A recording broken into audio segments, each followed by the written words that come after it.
क्या आपके मन में कंफ्यूजन है कि हमें सनस्क्रीन लगानी चाहिए या नहीं लगानी चाहिए? क्योंकि हम सनस्क्रीन के बारे में सुनते हैं कि इसमें केमिकल होते हैं, ये आपके फेस को खराब कर सकती है। तो जी हाँ, कुछ सनस्क्रीन्स में केमिकल जरूर होते हैं जो कि आपके फेस को खराब कर सकते हैं।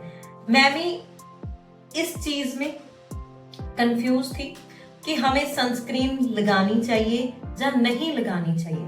मुझे कुछ साल पहले, जैसे कि 3 साल पहले, पिगमेंटेशन का इशू था। तो यहाँ पे मेरे पिगमेंटेशन की समस्या थी। तो मैं सोचती थी कि अच्छी डाइट फॉलो करूंगी और फिर मेरी पिगमेंटेशन चली जाएगी। ऐसा हुआ भी। मैंने अच्छी डाइट फॉलो की, पिगमेंटेशन मेरी चली गई। लेकिन एक दिन क्या हुआ कि जैसे मैं किसी पार्टी में गई, मैंने मेकअप किया अच्छा सा, लेकिन जब भी मैं उस पार्टी से वापस आई तो मेरे फेस के ऊपर ब्लैक पैचेस वापस आ चुके थे। मेरी स्किन डल हो चुकी थी। क्यों हुई थी? क्योंकि मैंने पिगमेंटेशन के लिए अच्छी सनस्क्रीन नहीं यूज की थी। मैंने सिर्फ ये सोचा कि अच्छी डाइट फॉलो करूंगी और मेरी पिगमेंटेशन चली जाएगी। तो जब भी हमें पिगमेंटेशन की दिक्कत होती है तो हमें सनस्क्रीन जरूर लगानी चाहिए। वैसे हर एक पर्सन को सनस्क्रीन लगानी ही चाहिए। तो आज मैं आपको ये बताने वाली हूँ कौन सी सनस्क्रीन आपने यूज करनी है और कौन सा आपने स्किन केयर पिगमेंटेशन के लिए आपने फॉलो करना है। तो दोस्तों, बहुत सी वीडियोस मैंने पिगमेंटेशन के ऊपर बनाई हुई है, बहुत सी होम रेमेडीज भी बताई हुई है, आप उनको फॉलो कर सकते हो। तो जब भी आपने पिगमेंटेशन के लिए मतलब कोई भी आप सनस्क्रीन परचेज करना चाहते हो तो आपने कुछ बातों का ध्यान रखना है।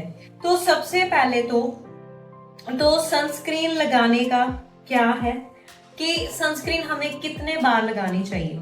तो सनस्क्रीन लगाने के लिए हमें सबसे पहले तो ये बात ध्यान में रखनी चाहिए कि हमें दिन में 2 बार सनस्क्रीन अपने फेस के ऊपर अप्लाई करनी चाहिए।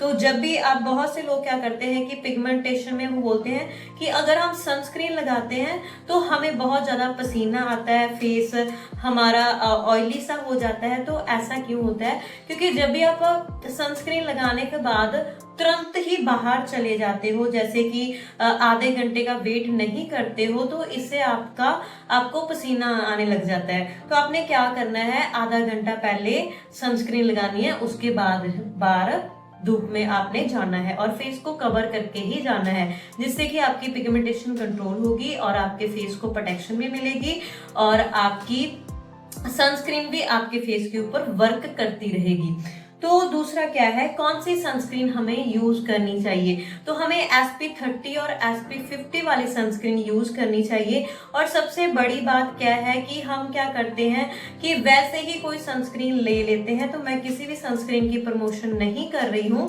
मैं आपको बता दूं। तो जैसे कि मैंने 3 सनस्क्रीन यूज की हुई है। एक तो अरोमा मैजिक की सनस्क्रीन यूज की हुई है, एक मेडिकेटेड डॉक्टर से सनस्क्रीन यूज की है और एक गैबट की।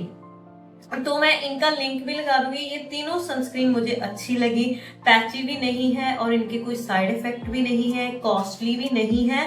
तो आप अपनी मर्जी से भी फाइंड कर सकते हो जो आपको सही लगे। लेकिन ये मैंने 3 केमिकल फ्री वाली जो सनस्क्रीन है वो यूज की अपने फेस के ऊपर। रेगुलर तौर पे मैं अपने फेस के ऊपर सनस्क्रीन पिछले 2 साल से अप्लाई कर रही हूँ, डेली कर रही हूँ। तो अगर आप सनस्क्रीन 2 टाइम लगाइए, अगर आप मतलब मॉर्निंग में आपने नहाकर लगा ली है, अगर आप फिर से आपको दिन में बाहर जाना पड़ रहा है तो आप दोबारा से सनस्क्रीन अप्लाई कर सकते हो। अगर आप नहीं बाहर जा रहे हो, घर पे ही हो, तो सनस्क्रीन लगाने की कोई भी जरूरत नहीं, एक टाइम भी आपको सनस्क्रीन चल जाएगी। तो क्या होता है, तो इसके साथ जैसे मैं आपको बता रही हूँ कि सनस्क्रीन भी अप्लाई करनी है और अच्छा स्किन केयर भी फॉलो करना है। मतलब कि अपने फेस को अच्छे से वॉश करके रखना है। आपने रात को जो पिगमेंटेशन को हटाने के लिए एक टोनर का भी यूज कर सकते हो, गुलाब जल का भी यूज कर सकते हो। इसके साथ जो मैंने आपको डाइट बताई हुई है पिगमेंटेशन को हटाने के लिए, वो सारी चीजें आपने इसके साथ फॉलो करनी है। मैं लिंक लगा देती हूँ पिगमेंटेशन वाली जो हमारी वीडियोस हैं, उनको जरूर फॉलो कीजिए और सनस्क्रीन को भी अपने फेस के ऊपर अप्लाई कीजिए।